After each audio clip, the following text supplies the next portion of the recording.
સાહેબ વંદે માતરમ, ભારત માતા કી જય।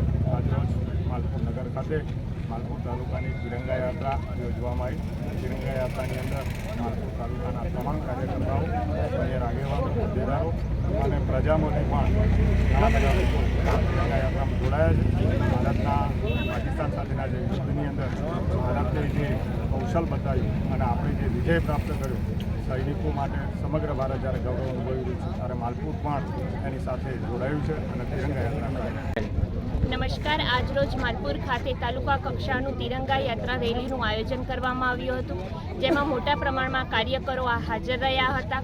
અને ભારત એ એક રાષ્ટ્ર છે કે જેણે હર હંમેશ પ્રજાની રક્ષા માટે આગળ રહ્યું છે અને માનનીય વડાપ્રધાન શ્રી નરેન્દ્રભાઈ મોદી સાહેબ કે જેઓ સમગ્ર વિશ્વમાં એક અનોખું નામ ધરાવે છે અને આજે પહેલગામમાં જે હુમલો થયો હતો અને નિર્દોષ નાગરિકોને મારવામાં આવ્યા હતા, તેમની આન બાન અને શાન આપવા માટે અને જે સૈનિકો સરહદ પર સેવા કરી રહ્યા છે અને આપણી રક્ષા કરી રહ્યા છે, તેમને સન્માનના ભાગરૂપે આજે માલપુર ખાતે તિરંગા યાત્રાનું આયોજન કરવામાં આવ્યું હતું અને જેમાં મોટા પ્રમાણમાં કાર્યકરો હાજર રહ્યા, ગામના નાગરિકો પણ હાજર રહ્યા અને આ ભવ્ય તિરંગા યાત્રા રેલીનું આયોજન કરવામાં માલપુરમાં આવ્યું। અસ્તુ ભારત માતા કી જય, વંદે માતરમ।